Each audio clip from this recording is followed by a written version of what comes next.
Nous avons échangé ce matin avec le directeur général de la police républicaine, ses proches collaborateurs et les directeurs départementaux de la police républicaine. Comme vous le savez aussi, c'est que ces derniers temps, nous avons enregistré des bavures policières à l'intérieur du pays, ce qui est tout à fait inacceptable.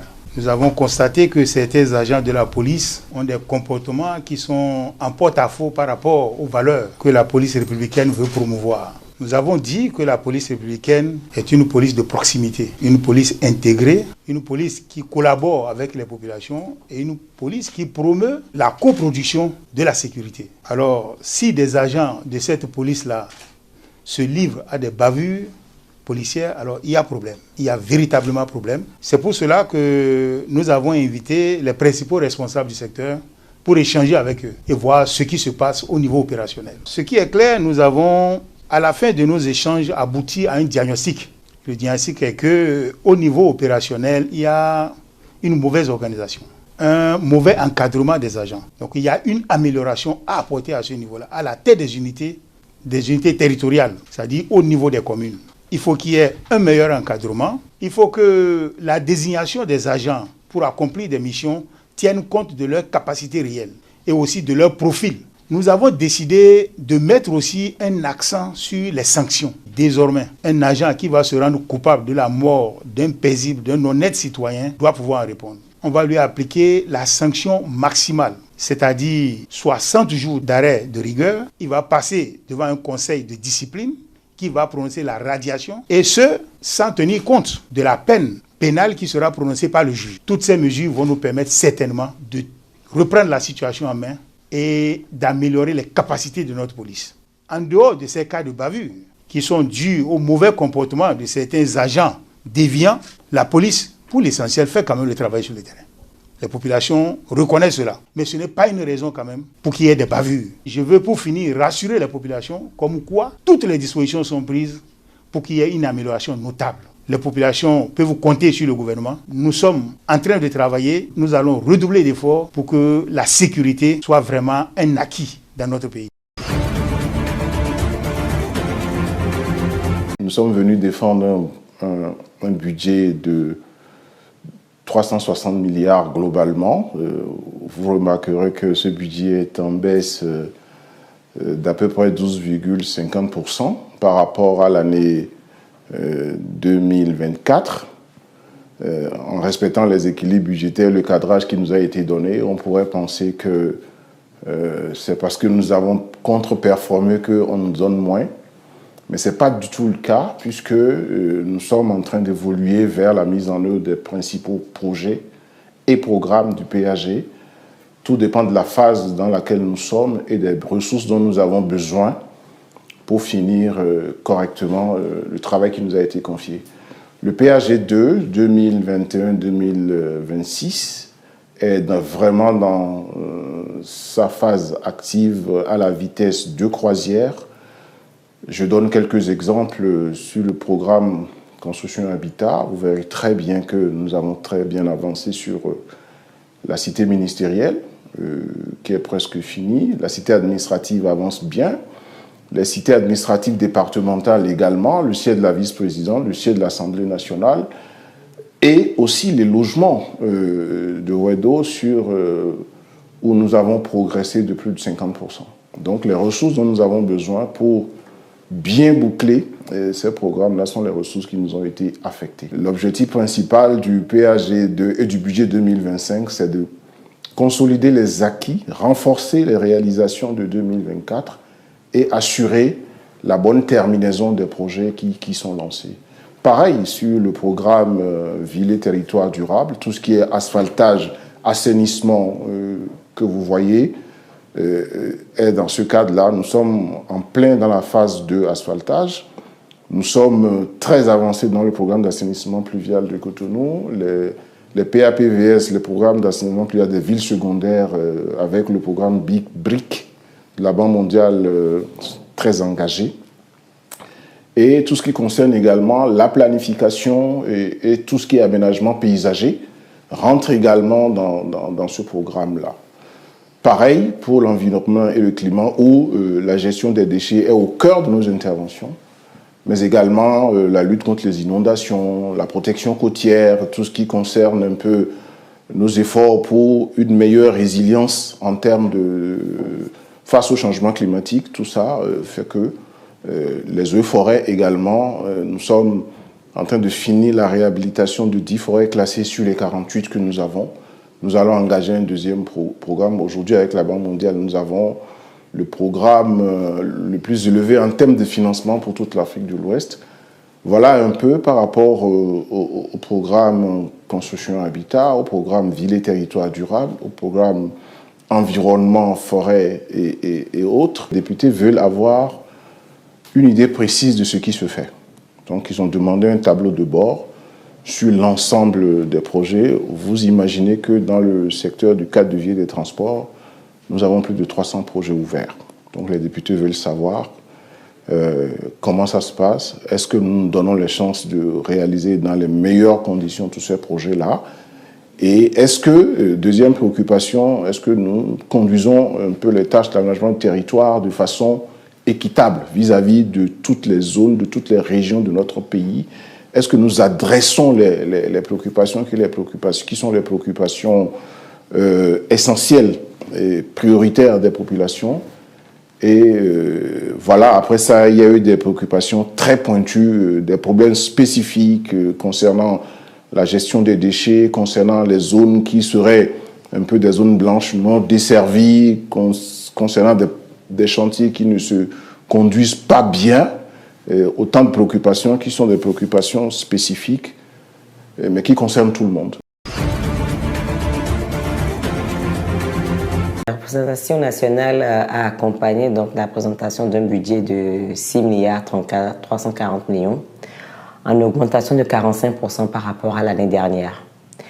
Ce qui prouve bien que les actions que nous avons entreprises l'année dernière ont été largement appréciées par les députés qui, cette année, ont également décidé de faire confiance au point que nous leur avons présenté et surtout aux ambitions que nous avons pour 2025 en ce qui concerne l'industrie et le commerce. Dans le commerce, surtout, nous allons donc continuer l'opérationnalisation de nos marchés, de l'ANAGEM et de l'ouverture des infrastructures marchandes qui sont en cours de construction et d'autres qui sont déjà finies. 2025 sera marqué par deux ouvertures majeures, celui de pôle national du Grand Nokoué et le mall de Mathieu Kérékou au niveau du stade de l'Amitié. Donc déjà avec l'ouverture de ces marchés-là, ça nous prend quelques milliards en termes d'investissement.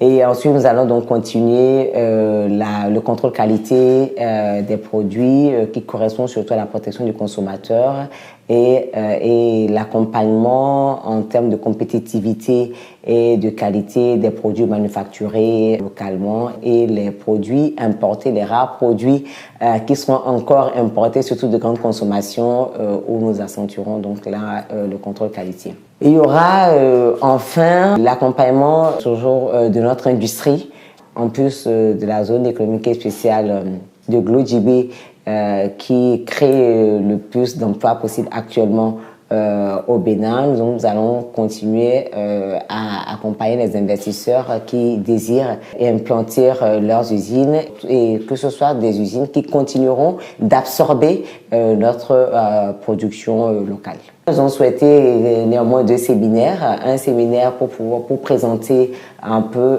comment les nouveaux marchés seront gérés et un second séminaire pour présenter notre politique industrielle et on essaiera de les faire très rapidement, en tout cas avant la fin du premier semestre 2025. Les parents ont l'obligation de suivre les enfants jusqu'à un certain niveau. Mais après, quant à l'option que l'enfant doit prendre, cela revient à l'enfant de choisir ce qu'il doit faire, en particulier son métier. Parce que c'est l'enfant qui va suivre, l'enfant qui va bénéficier des retombées de la carrière qu'il va embrasser. Les inconvénients, c'est l'enfant. Mais à chaque fois il faut donner la possibilité aux enfants de choisir. À la rigueur, on peut leur proposer ça, ça et ça. Et quitte à l'enfant de choisir ce qu'il veut. Parce que, n'oublions pas, il y a un danger quand il y a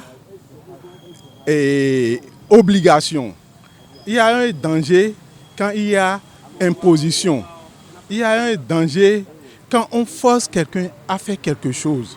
Surtout que lorsque la chose est contre sa volonté. Du coup, il arrive souvent des moments où, à force d'imposer un métier, une carrière, parce que déjà, si le papa est médecin, on le force à devenir médecin.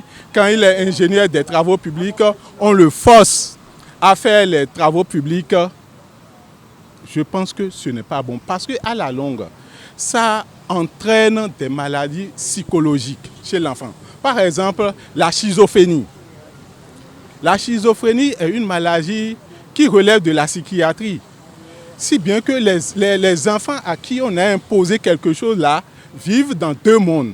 Ce n'est pas parce que le papa est médecin qu'il a un bras long dans le secteur de la santé que forcément l'enfant doit embrasser une carrière dans la médecine. Chaque enfant porte en lui un germe qu'il est amené à développer. Et si le choix du parent n'est pas compatible avec ce que l'enfant porte en lui, ça va générer forcément un conflit. Un conflit par la suite. Et par-dessus tout, un conflit psychologique, si possible psychiatrique. Et si dans ce contexte, l'enfant, à un moment donné, a eu à échanger avec son papa pour que ce dernier sache raison garder, pour que ce papa vienne à accepter le choix que lui, l'enfant, fait, parce qu'après tout, il est responsable de sa carrière. Et si, par-dessus tout, parfois, c'est la position de l'enfant qui l'emporte et à la suite, on voit des désastres, par la suite, l'enfant est en droit de dire « en son temps, j'avais refusé ». Dans ce contexte-là, il faut beaucoup dialoguer. Il faut beaucoup dialoguer avec les enfants et savoir respecter le choix de chacun. Et savoir concéder. Les parents doivent apprendre à concéder. Et dans certaines mesures, les enfants aussi doivent savoir écouter ce que leurs parents disent. Mais par-dessus tout, c'est le choix de l'enfant qui est privilégié. Parce que c'est lui qui emporte la responsabilité, c'est lui qui veut embrasser sa carrière et sa carrière doit lui donner satisfaction. Et je m'en vais demander aux parents qu'à un certain moment, il faut savoir écouter les parents, les enfants du moins. Il faut savoir observer les enfants. Il faut savoir les écouter pour voir ce qui est bon pour eux et non ce que les parents veulent qu'ils fassent. Comme ça, on éviterait beaucoup de dégâts sociaux.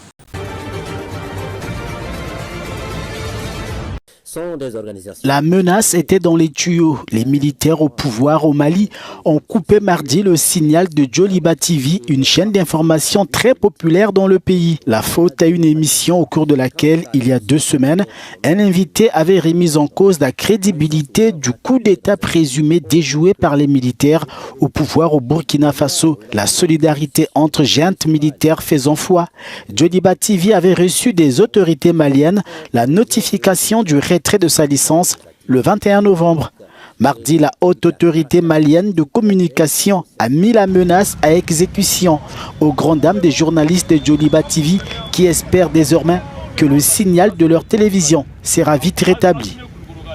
Aux grandes dames des journalistes de Joliba TV qui espèrent que le signal de leur télévision sera vite rétabli, alors que l'auteur des propos contre la junte burkinabé sera lui jugé en février pour offense commise publiquement envers un chef d'État étranger.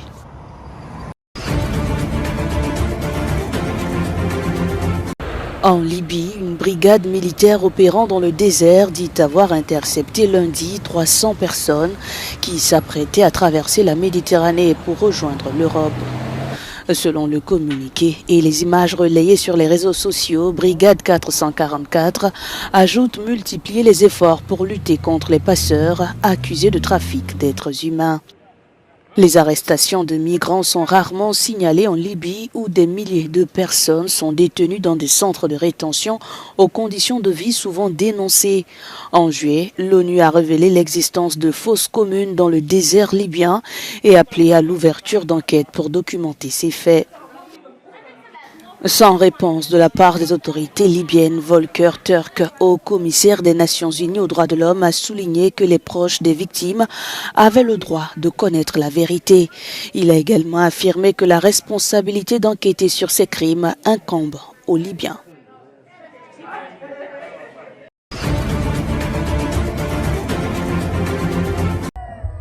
La Namibie pourrait élire sa première femme présidente. Netumbo Nandi-Ndaitwah, vice-présidente et candidate du parti au pouvoir, promet de libérer économiquement le pays. Lors d'un meeting, elle a rappelé son rôle dans la libération politique de la Namibie et son engagement sur le plan économique. Après avoir libéré le peuple namibien politiquement, je suis maintenant prête à le libérer économiquement. L'opposé de la libération, c'est l'oppression, le colonialisme.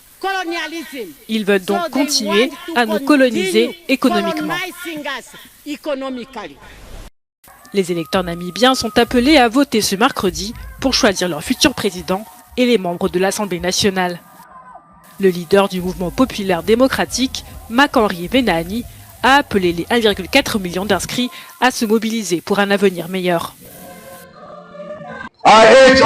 J'exhorte les 1,4 million de Namibiens inscrits et éligibles à voter, à se lever, à faire la queue et à voter pour l'avenir que nous méritons tous.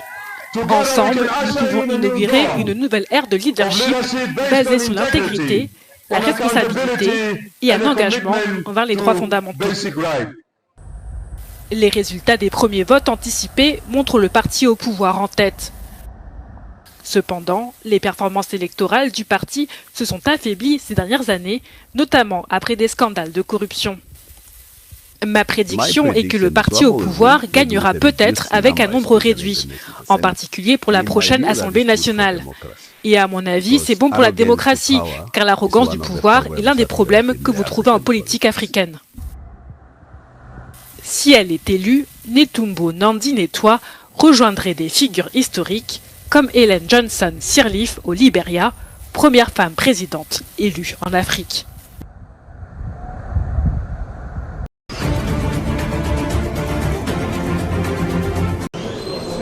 Mathias Pogba, frère du joueur de football Paul Pogba, est jugé à Paris pour extorsion et complot criminel. Avec 5 complices présumés, il est accusé d'avoir tenté de soutirer 13 millions d'euros à son frère. Non, c'est moi. Ouais, j'ai eu un... Les faits remontent à 2022. Mathias Pogba et ses complices auraient utilisé des menaces, des violences et un enlèvement pour exercer des pressions. Ils reprochaient à Paul Pogba de ne pas avoir suffisamment aidé ses proches après être devenu une star mondiale. Si Paul Pogba a reconnu avoir versé 100 000 euros, ces tensions familiales, exposées au grand jour, ont terni l'image de l'ex-champion du monde. Le procès, prévu pour durer 1 semaine, pourrait déboucher sur de lourdes peines. Paul Pogba, de son côté, a choisi de ne pas se présenter au tribunal. Ce procès s'ajoute à ses récents déboires, sa carrière étant actuellement en pause en raison d'une suspension pour dopage.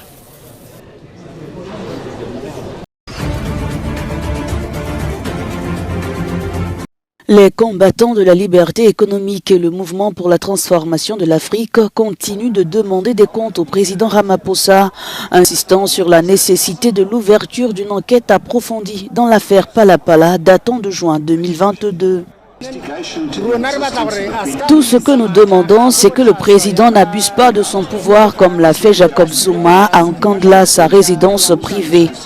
Nous voulons qu'il explique d'où provient l'argent découvert à Palapala, sa ferme privée. L'ANC utilise toujours sa majorité au Parlement pour se protéger. La Haute Cour de justice avait promis de rouvrir le dossier concernant ce vol de plus d'1 demi-million de dollars dans la ferme du président sud-africain ce mois de novembre. Cependant, la Cour prend généralement plusieurs semaines, voire des mois, pour rendre sa décision. Malgré cela, Julius Malema et ses partisans restent déterminés. Nous sommes ici pour demander des comptes à l'exécutif. L'ANC est allé au tribunal pour défendre la corruption, pour défendre un homme qui n'a même pas nié qu'il y avait de l'argent dans sa ferme. Camarades, nous allons gagner ce procès contre le président Cyril Ramaphosa. Nous le ramènerons au Parlement et lancerons une procédure de destitution, car l'ANC a utilisé sa majorité de manière inconstitutionnelle. Toute reprise des procédures de destitution pourrait s'avérer risquée pour le président Cyril Ramaphosa, qui a été réélu pour un second mandat en juin avec le soutien de ses partenaires de coalition.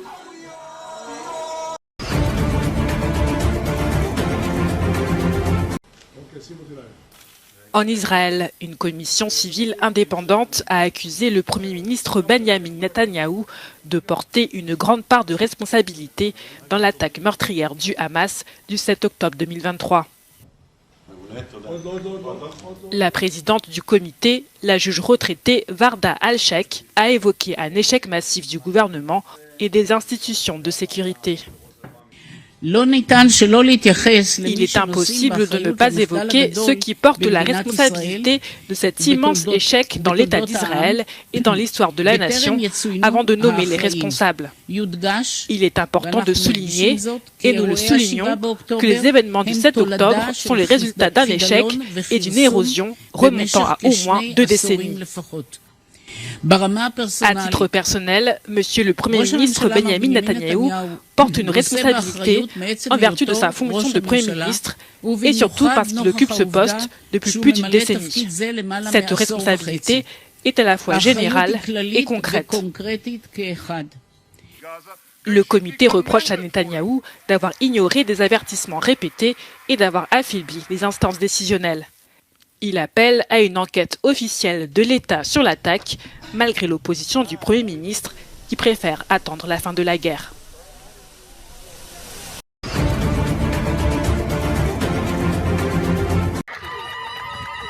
Alors que le Soudan est plongé dans une guerre dévastatrice depuis avril 2023, l'ONU a lancé à Port-Soudan une campagne de 16 jours d'activisme contre les violences basées sur le genre. L'événement coïncide avec la Journée internationale pour l'élimination de la violence à l'égard des femmes et dénonce l'aggravation des violences sexuelles dans le pays. Aujourd'hui, nous célébrons les 16 jours d'activisme. C'est un message fort pour les femmes et les filles qui doivent être fortes et se battre pour leurs droits. C'est un message fort aux autorités pour qu'elles prennent soin de nous. C'est un message fort aux communautés internationales pour qu'elles disposent de plus de fonds et de soutien technique et pour que nous nous retrouvions tous autour d'une table afin de garantir que les femmes et les jeunes filles puissent vivre en sécurité et dans la dignité. Des organisations internationales et locales dénoncent une recrudescence des agressions sexuelles incluant viols collectifs et mariages forcés perpétrés par les factions militaires et paramilitaires en conflit au Soudan. Le slogan de cette année est « Vous n'êtes pas seuls ».